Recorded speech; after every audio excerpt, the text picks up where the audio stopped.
to the Unlaced podcast.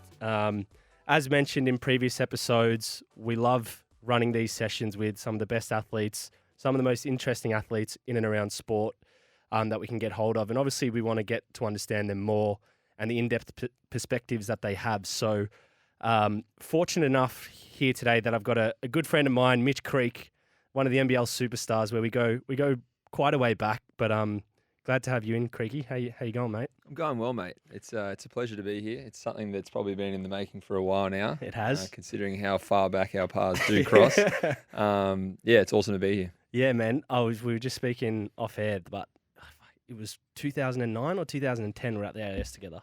Yeah, it feels like a world ago. Which is ridiculous. Yeah, it feels like we're back in the Stone Age then. Yeah. At the time, we didn't really have a lot to do with each other. We knew each other through various friends and whatnot, and uni pub with the $2 vodkas. yeah. And that's about as far as we So yeah, great memories there. Yeah. But to cross paths now and knowing what we've both done with our lives on and off the off our fields and courts is pretty spectacular. Man, it's pretty surreal. And even I actually followed you from afar. Well, up close really when I was playing in Adelaide. You were in Adelaide too, which I want to touch on. But first off, I want to say congrats, man, being a part of the Olympic squad or selected squad for Tokyo. How does that feel for you? Yeah, look, I was fortunate enough to make the previous Olympic squad. I was in the last kind of 24, I think it was. I was to be picked in that, and then didn't make it through. I didn't fancy myself a chance in that team at all. I didn't think I was mentally or physically prepared enough or have the skill set enough. But now I feel like I'm in a position where I do have a chance. It may be my only chance, and hoping and fingers crossed that Tokyo does even go ahead. Right, yeah. Is the biggest kind of question mark everyone's got on their minds. But to be named in a squad that represents your country, which is your hometown, your family, your loved ones, the circle that help you and build you up to who you are in that present moment in your life, to be there, that's the best thing you can think about when you get that nomination. So to be in that list of players with such great talent, it's hard to put into words because it's just a surreal feeling. You kind of sit there at first and you're like, holy shit, look at the names here. Yeah. This is bananas to think that my name's in this list. So it's pretty crazy. So that, because I feel like there's a real excitement for the Boomers in general right now, but obviously with the Olympics coming up, particularly with the brewing young group of players we have coming through the NBA and the top flight in the NBL, the combination of both is just like a really exciting time. Obviously, there's a bunch of whole other players from the NBA that are going to be joining. Thibault, you mentioned one from Simmons' team, the 76ers, but even just the NBL talent that we have now that have had NBA experience and like top flight experience, it's super exciting, man. And I think one thing I was keen to speak of, and it's just coming back to the basketball program at the AIS, which is that still running? Yeah, it's the center of excellence. Okay. When I left, Marty Clark was there. He went to Adelaide. I ended up getting picked up by Adelaide, went to Ian Stacker, then Adam Caporn. And now it's in such great hands and there's such great teams there that they've built guys into NBA prospects, to first-round draft picks. Guys are getting picked up consistently now. And Australia's not just on the map for basketball, it's on the map for NBA basketball every single draft year. So you've got guys that have come into the NBL and been stars. Mojave King, Giddy, other guys that have come through and are still coming through now. It's a program that's it's developed far beyond what I think it has in the past. But even saying that, when we were there, you had guys like your Bogats, your Dellavedovas, Paddy Mills, Joe Ingles, the list goes on and on and on. Brockhoff, all these guys were there. Yeah, man. You go through the list and you're like, holy it's shit, crazy. these guys. I tell people, I'm like, man, I was rooming above Dellavedova when he was winning the championship. I'm like, yeah, he was at the AIS. I'm like, the AIS is an unbelievable institution for basketballers. Like when I used to walk down the halls and see, particularly walking into the basketball arenas, the previous players that were there, and I'm like, oh really? Like what? Yeah. Ingles, Mills, Bogut were all in the same kind Pretty of squad much at one anyone point. that's been in the NBA or played at EuroLeague level have been to the Institute of Sport. Yeah. I don't know many off the top of my head that well that you would say, or he never went there, or he never made that. Yeah.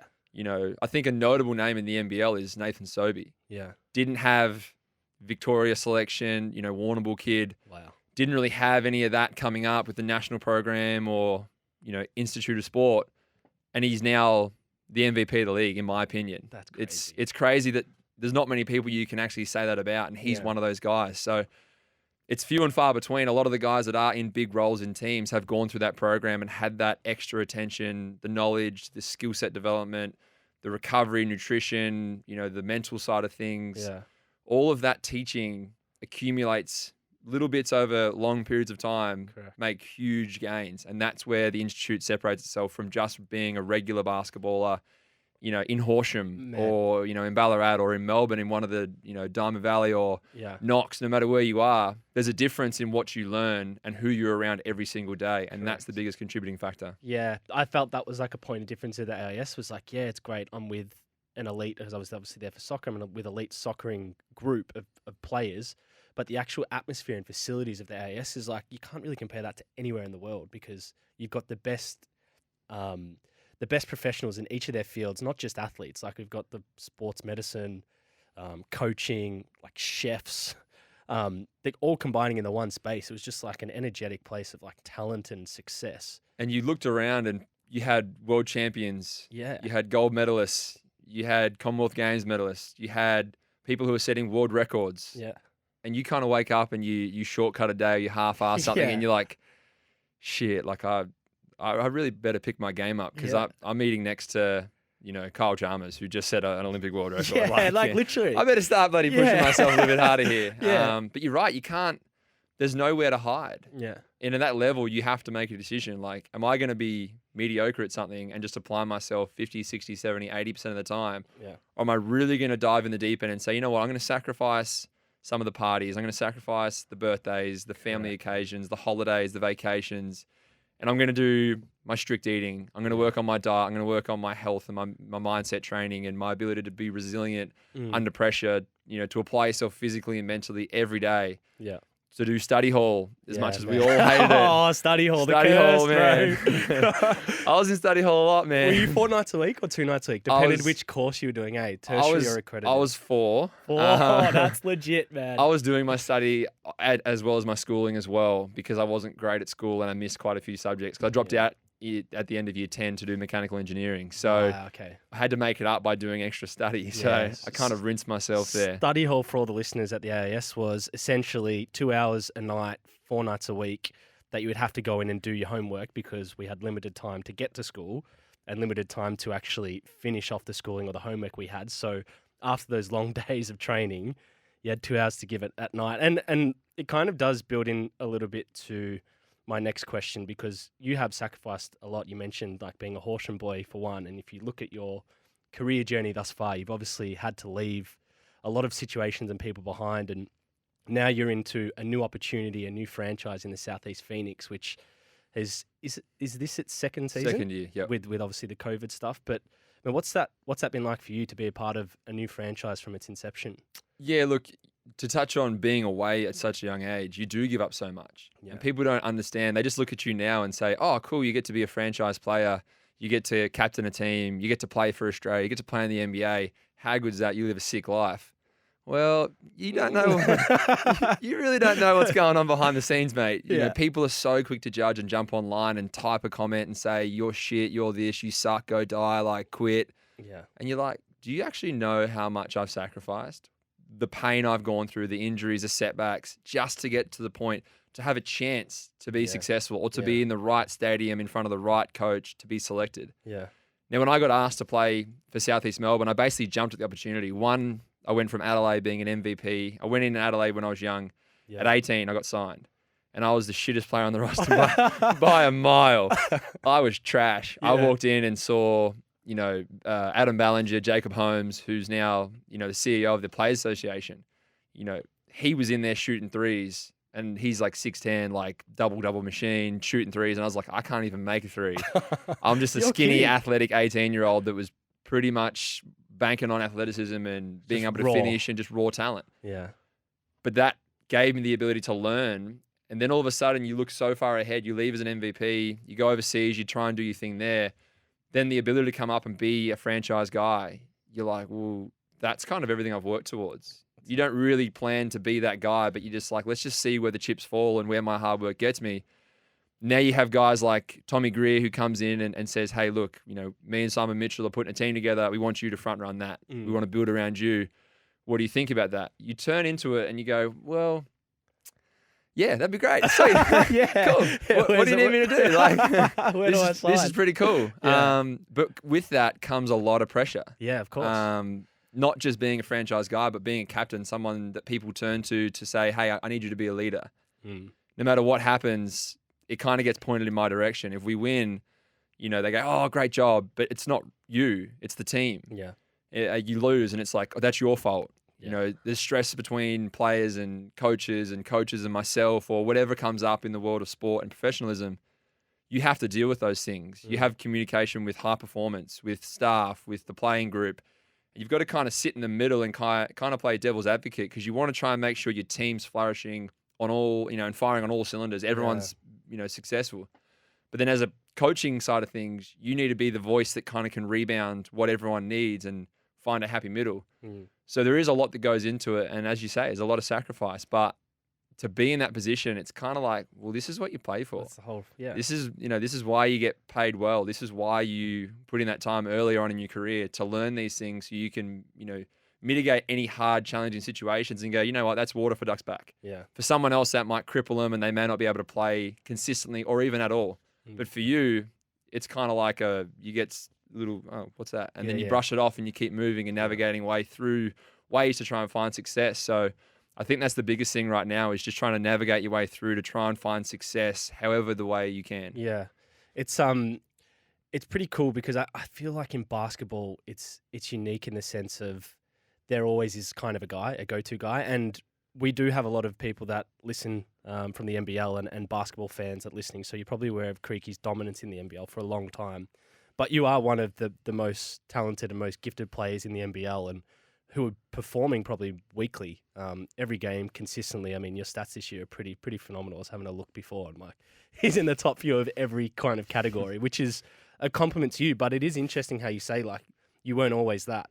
But it is there is a saying pressure is a privilege, and being put in that position for you must be super satisfying. But being a part of a new club and having that responsibility must be pretty surreal. And it seems like from the outside, and I'd love to get your commentary on, it seems like from the outside, building a new club in anything is quite difficult, but it's something that the Phoenix seem to have done quite well.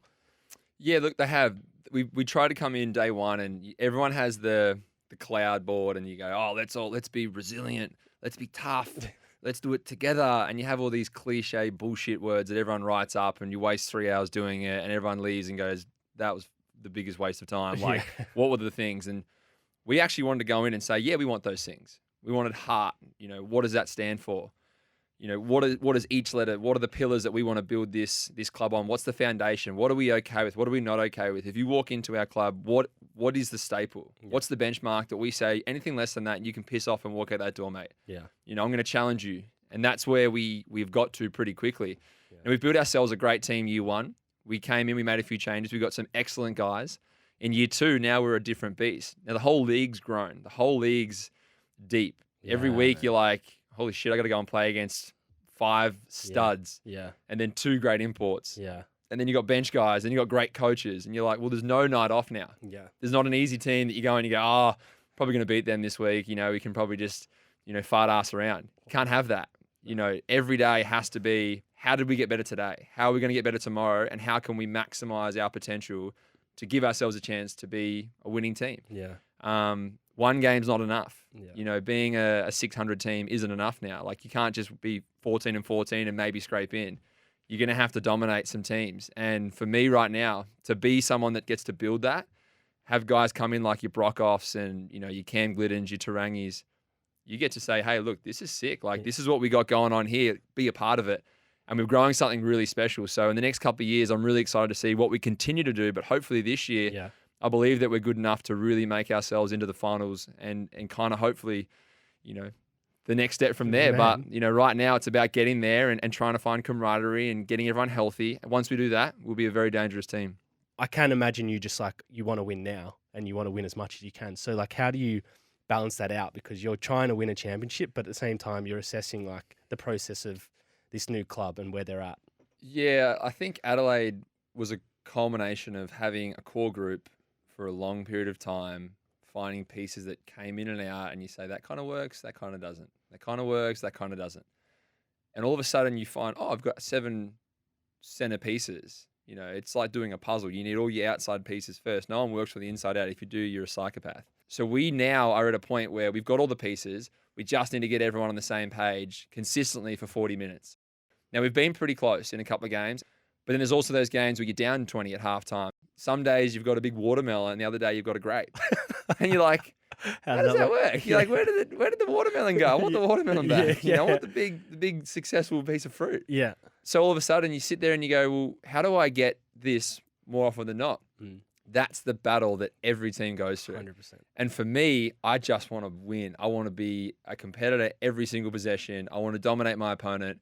I don't want to be nasty about it, but I want to be relentless and ruthless. Yeah. And there's a difference. And I'm not trying to be a dick by saying that, but it is just one of those things. You want to demoralize your competition. So when it comes up to that next game, they know they're in for a fight. Yeah. They know you're going to walk out there, punch them straight in the nose and say, we're here. Let's play. Let's see who's better. Yeah. Now, other guys in the league are like that as well. I think Jock Landale has done a great job of being the guy that drives Melbourne's force forward. Yeah. He's come out and said, we're going to be undefeated. Yeah. Now, they haven't been undefeated, but credit to him, he's given his team that life. Yeah. Oh, shit, our best player is saying that we're going to be undefeated, and his actions speak more than his words do. Yeah. And that's what you want from teams. So you got to push your team to that point. Every team has that in different ways. Some vocalize it more in the media, some don't. Some do it internally at training. I want to try and push guys every day. I want to help the guys that aren't even playing to be as good as they can be, because the better they are, the more they push our bench guys or our starters or our whole team. When you get everyone pushing each other in the right direction, you become a freight train, essentially. And anything in your road you want to try and dismantle. That's the goal. Yeah. You know, we're not there yet, but we're getting close. 1, 2, 3, 4, 5, up and down the court, stop. Oh, wow. I mean, maybe do that 3 times. Oh, wow. And that's all we did. And then they're like, okay, guys, break, play. Oh, no. Like, holy shit. Oh, no. So I finished that game. The next day, my Achilles was on fire. Oh, I ended up re-aggravating an old injury. And I was, for the next 6 weeks, I was monitoring an injury, and it was actually hurting me quite a lot. Yeah. You know, you mask those things, but that's sometimes where it's at. All preseason, we had no time to do it. We weren't allowed to. Where every other state, aside from Victoria, was allowed to play in seasons, have fans to games, see friends and family, and we're in ISO frozen Antarctica jail in Melbourne. That's what it felt like. So when you get to the season, you go, I'm going to be pretty damn good. Yeah. And you're like, holy shit, like these guys are unreal. Like guys are improving. You know, DPs are playing big minutes. You know, you've got guys that are getting injured now because there's so many games and there's such a different length of season. Mental fatigue wears on the body. We all know that the brain, you know, leads the body and the body follows. Yeah. So now guys are a little mentally drained, I think, and there's a few more injuries going on. So what I'd like to see is the teams that have got those deeper rosters, it's great to see those young guys stepping up because those guys have improved as well. They've put in a lot of time and hard work, but we all do the same thing. And you'll think you're going to be fantastic until everyone else steps up and kicks your ass and you're like, well, I'm not as good as I thought, you know. But you've just got to keep pursuing that greatness, pursuing the development and the mental strength it takes to find yourself in a situation where you're expecting an outcome and you don't get it. Yeah. How do you react to that? And then how do you kind of persevere and navigate a way to finding, you know, a positive outcome out of that situation? That's where development really comes into play. And that's something that I think I've done a great job of this season so far. Yeah. Because as you mentioned that, and I'm just thinking of like how obviously basketball is one of the biggest sports in the world, period. But in Australia, it's growing. And I think the development of players like LaMelo Ball and RJ Hampton when they were out here put some more noise on the NBL. And now the coverage across probably the globe and in other parts of the world it's getting more respect and more, I guess, viewers in the sense of there's a real opportunity for players to go there and play pro before they go into the NBA. Do you think that has helped the NBL grow in a sense and get more recognition for the skill sets? Yeah, without a doubt. Having LaMelo here, having RJ here, he's got a lot of coverage since, you know, going in with like Overtime and a bunch of other kind of media companies. Having all that hype, having LaMelo's family here, his brother's success, you know, some of the antics they've had in the social media world and his father.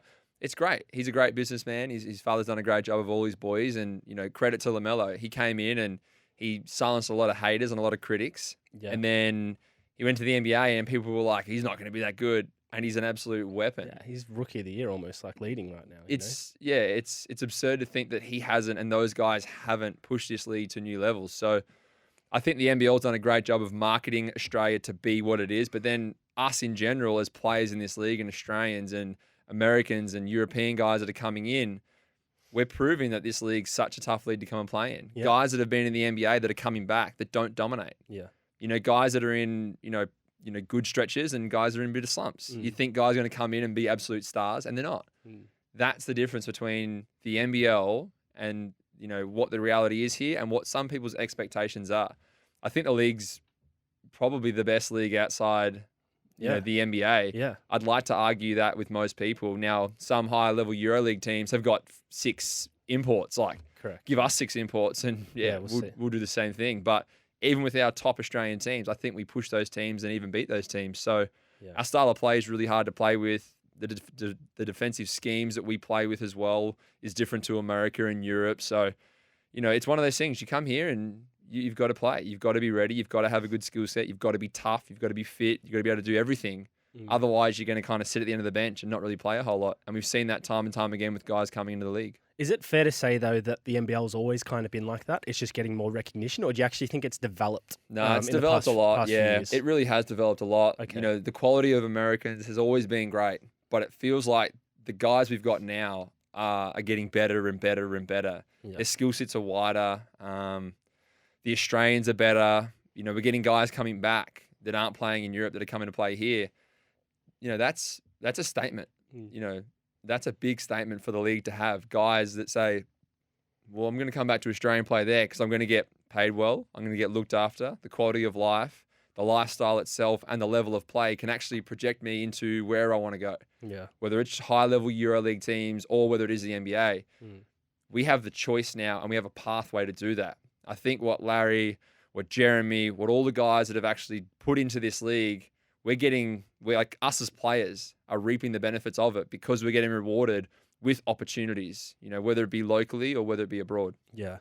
It's pretty surreal as well when I think about for you, because every child in this country that plays basketball and takes it somewhat seriously has a dream of playing in the NBA. And you're one of the few people that can say that they've done that in and across the country and particularly in the NBL. And I do want to speak about this experience because I've watched a bit about what was documented on your journey around that. And I know it's easy to say, oh yeah, I've played in the NBA now, but you went through hell and back to get yourself on a roster and showed that sort of true Aussie grit and determination to fight through the G League and through those sort of trial opportunities that you had. Can you speak us through what that whole experience was for you, that whole journey overseas? Yeah, I mean, I left Adelaide and there was a bit of a saga there. That finished and I was going to go to re-sign in Germany again. I was going to go to Wurzburg. I'd actually signed my contract. And then there was obviously the issue there with where I was playing, with the Sixers. But then once that got cleared up, we're like, cool, we're off to Germany in a week's time. How sick is this going to be? Season, overseas in Europe. Awesome. Then we get a call a few days later and it's like, hey, we want to bring you into mini camp with the Brooklyn Nets. What does that mean? Well, it doesn't really mean anything. You can get paid anywhere between $15,000 and $50,000 for mini camp. And then if you don't make it, you get basically it's about $28,000 for the remainder of the 6 months to play in the G League. So not a lot going on there. Yeah. Like compared to what you could make overseas, you can make $30,000, $40,000, $50,000, $60,000 a month playing over in Europe. Now, I was like, I have that idea here. That's really good. I've signed this, but I can also go and play potentially and train with an NBA team. But you kind of make donuts. But at the same time, experience for me and the opportunity to be in front of the right people at the right time. The guys at Mogul Sports who look after me, Giant Marquise, I've always listened to them. Whatever they say goes for me. Yeah. Where do I play? Or this is what we think's best for you. Okay, done. I've never questioned it. That's awesome. They said, let's go. Let's go to Brooklyn and let's see what happens. Now, I got 4 weeks through camp and then I had an adductor strain. In warm-ups, just kind of popped it. It was going to be out for about 2-3 weeks, so I missed the last bit of camp.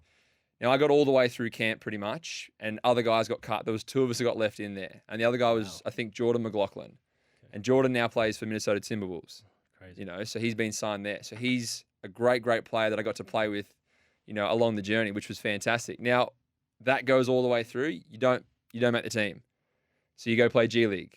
So you have a preseason. Now you got to remember, New York winter friggin' sucks, man. I hate the cold, and that shit sucked. But then you're playing between Long Island, which was the Long Island Nets, and then doing stuff with Brooklyn. Okay. So there's an hour and a half commute.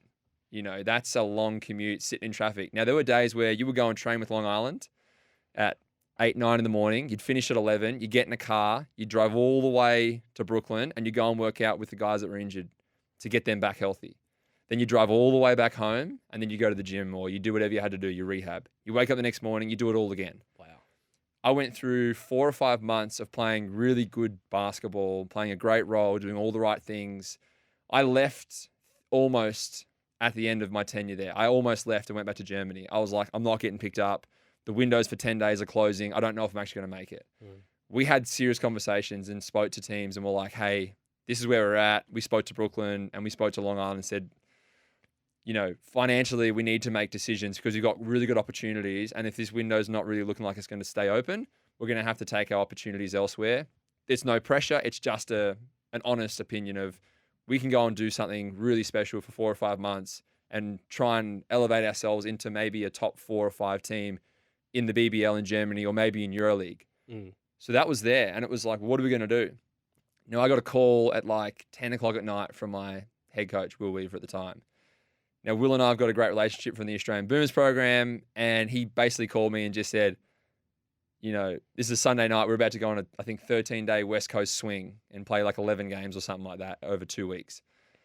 And he calls me. He's like, hey, mate, look, you've been picked up. Unpack your bags. You're playing with Brooklyn tomorrow night. You got to sign to a 10-day. I'm the guy that gets to tell you first, not the GM. That's crazy. I'm sitting in bed at 10 o'clock at night, you know, basically Starkers, packing my bag, like what shoes do I take? How many jumpers do I need? How cold's it going to be? Thinking about, you know, we're going to have some beers after one of the games. Like, this is going to be sick, like West Coast. And then it's like, well, you're playing in the NBA tomorrow. You play against New York. Whoa. And you're like, oh, shit. How gangster. Like, this is crazy. I instantly got on the phone straight away, called my family, bawling my eyes out. The GM called me minutes later, and I was like, I got to get off the phone. He's going to call me. I didn't know this, and I think you can find it with the Brooklyn stuff online and some of the videos about it. But they recorded me on the phone, and I'm sobbing like I was about to say you're crying. I've seen it. My ass We're going to add that clip in for sure. Thanks, mate. So how you feeling? Good. Calling you with some good news, letting you know the coaches decided we need a player for a 10-day starting on Friday, and they've chosen you. So get ready to suit up for the Brooklyn Nets on Friday, buddy. Yo.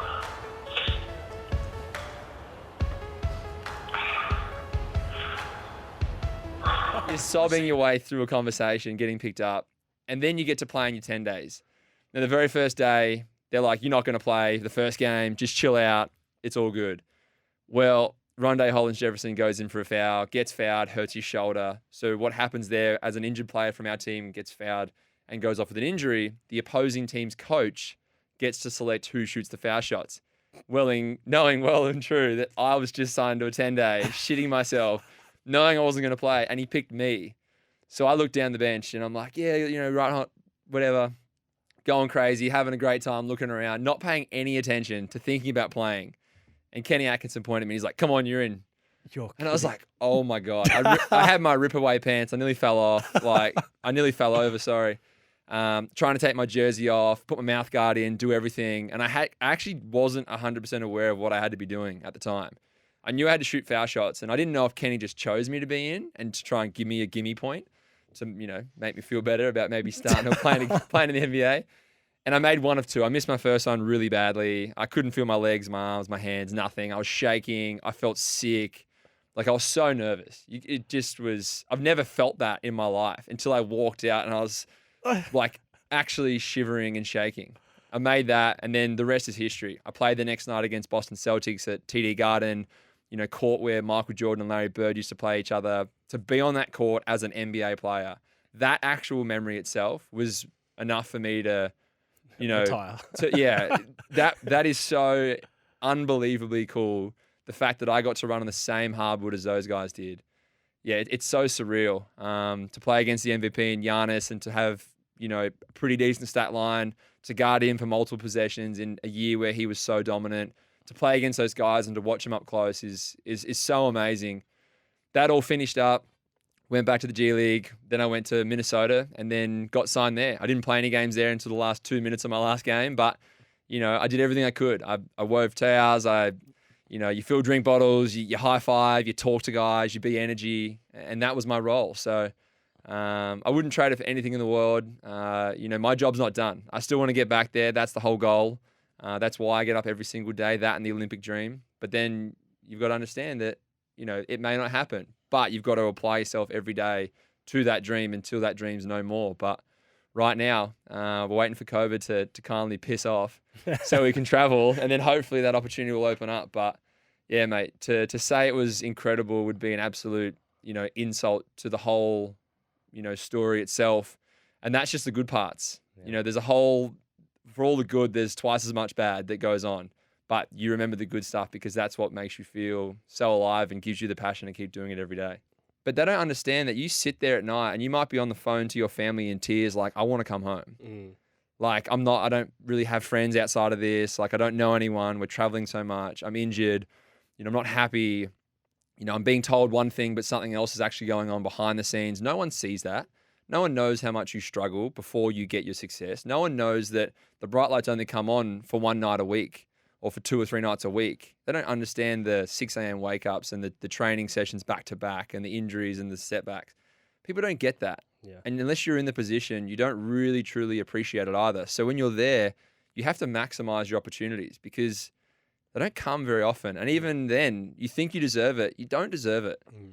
That's the biggest misconception is because I work hard and I do it the right way, I deserve it. That's bullshit. Yeah. You don't deserve anything. You work your ass off and you put yourself in a position of chance. Yeah. You either get the opportunity or you don't. And then you either take that opportunity and run with it and use it for all it's got and you milk it until it's bone dry. Mm.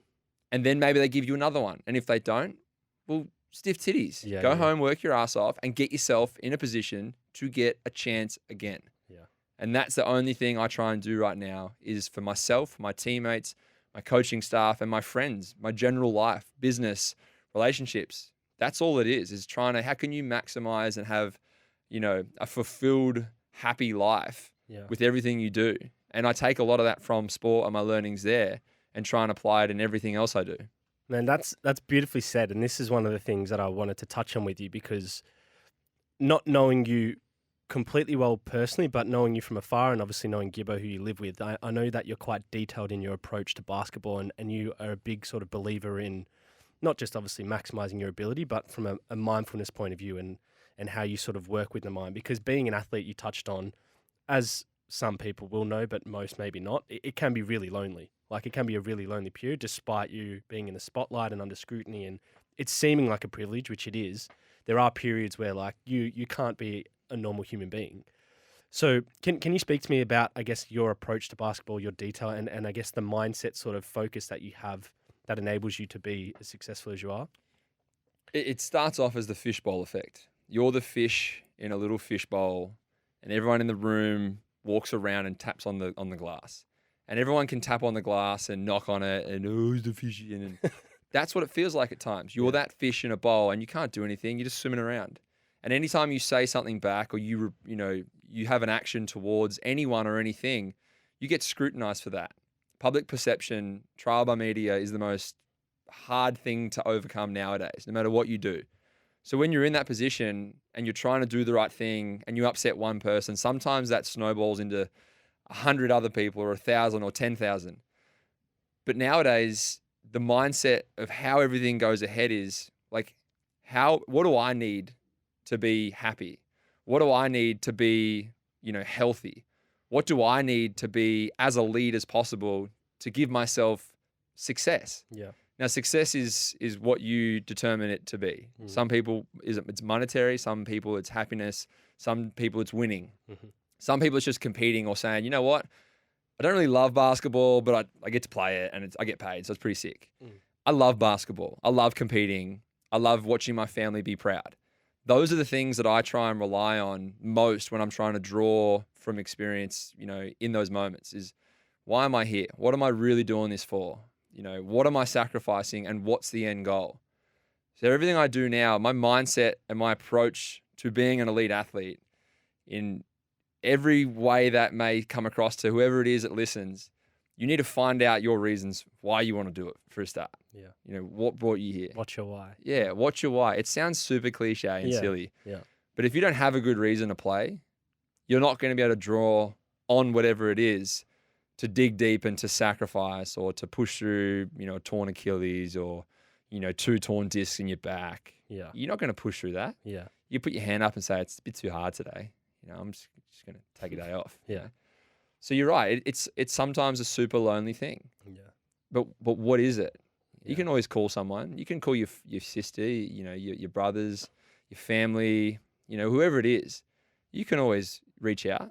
You can't see them face to face, physically touch them and give them a hug, but you can be there for each other. Once you understand what it is you're trying to do, why it is you're trying to do it, and what are you willing to sacrifice to get there.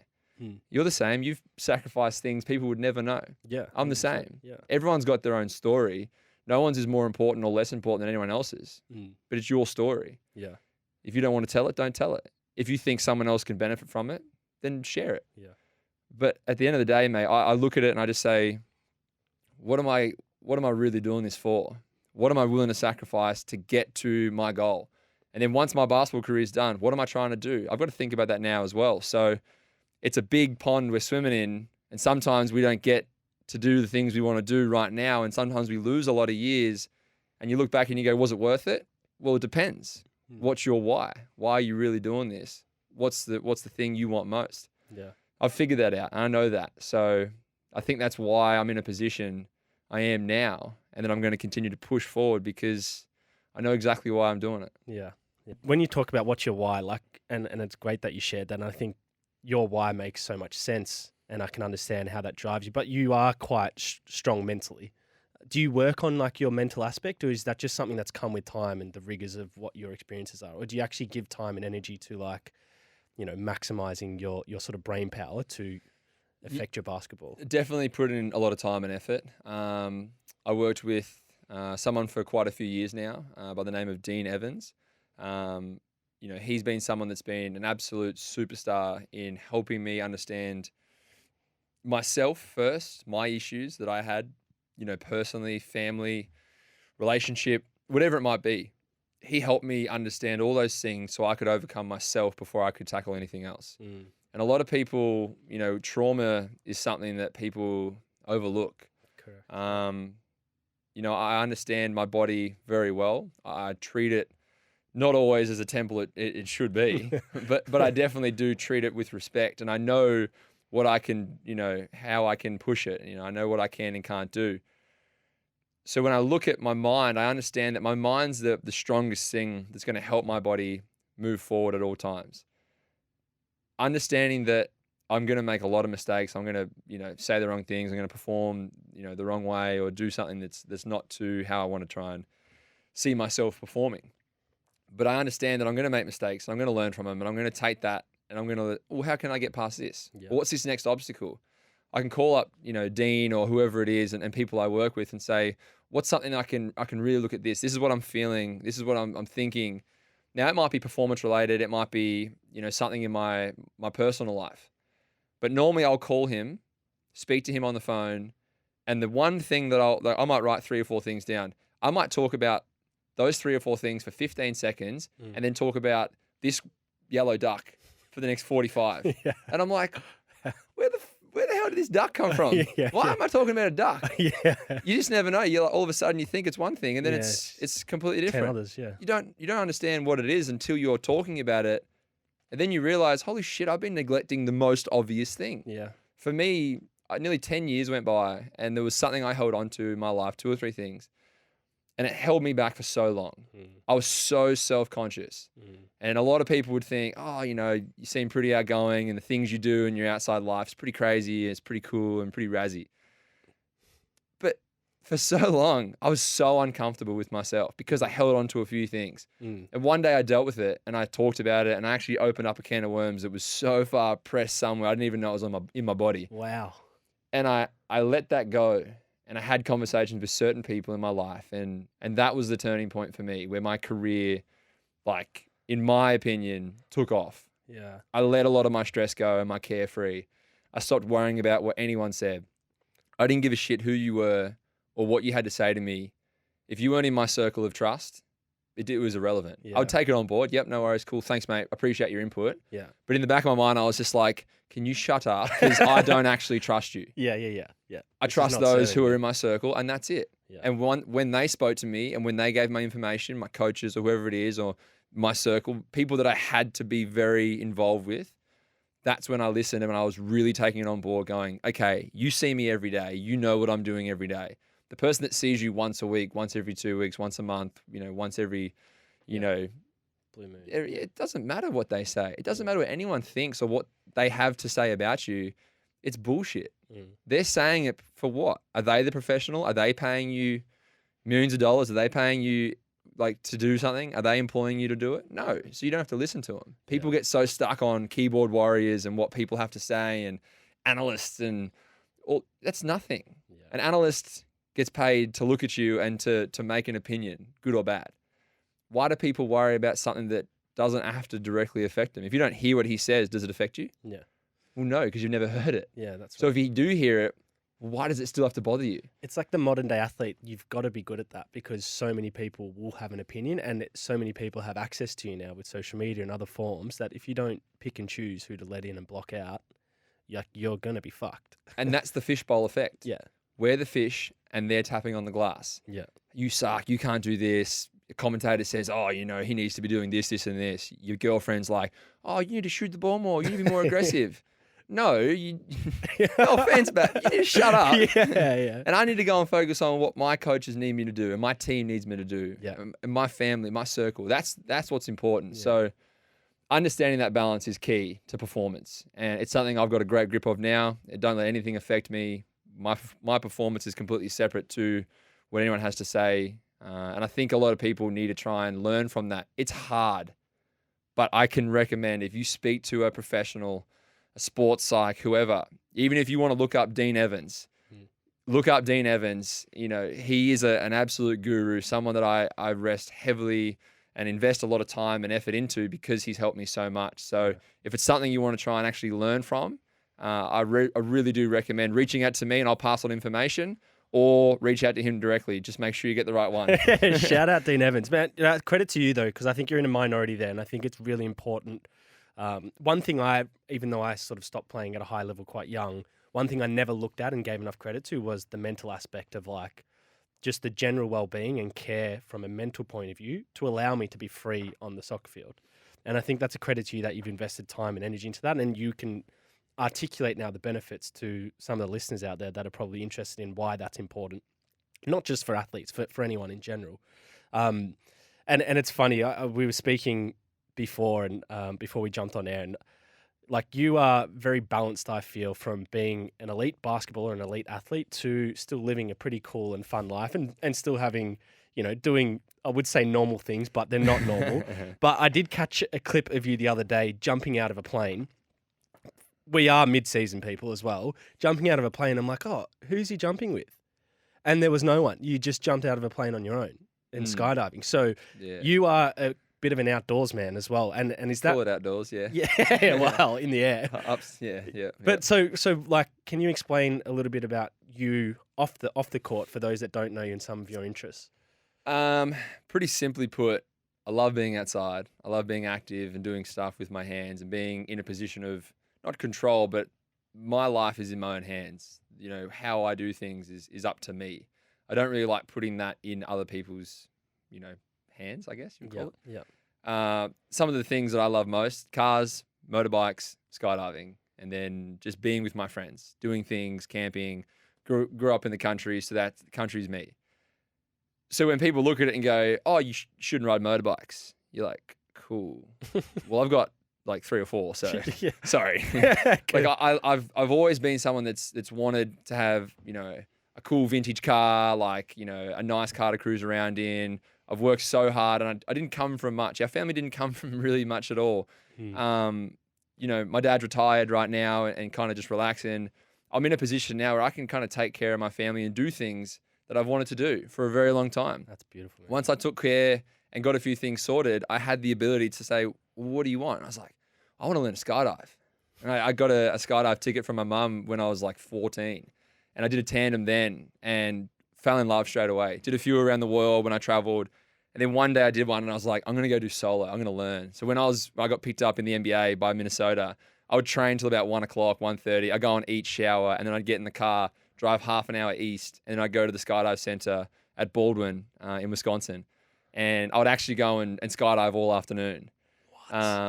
So it was actually pretty crazy. So I got Did Minnesota know about this? Yeah, okay. They did. So it kind of started there, and then it came over here. I was doing jumps here. I've been jumping throughout the season. I get a day off. I check the cloud coverage, winds, weather, stuff like that. I look at the report. It's just like surfing, really, but you're just a bit higher up. Oh, wow. Yeah, so slightly more risk. I go with a mate of mine, Matt Hancock. Shout out, Matty. We go out, and as soon as we got some time, hey, man, you free today? Got really good weather. Winds are low. Clouds are great. We're good. Let's jump. It's like sick. Man. Jump in the car. Nagambie, Tooradin, Torquay, Bells Beach.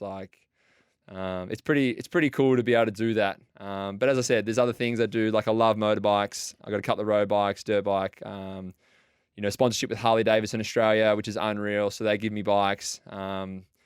I got an old 1969 Pontiac Firebird, which I'm doing up at the moment. So that's pretty much done. It's at getting all the audio and all the cool stuff done now, all the visual. So Fat Audio Concepts. You guys hurry up because I want to drive a. That's amazing. But man. just love. As I said earlier, I dropped out of school in year 10 to do mechanical engineering, and that's something that I've had a big passion in. I'd love to one day be able to get back in that field, learn a lot more, be able to do rebuilds, custom stuff, maybe open a shop one day. I'd love to go and do an apprenticeship and just start from the bottom and be like, cool, what are we doing? Wow. Put some other business stuff, in a few piles and say, let that take care of itself so there's an income coming in for me.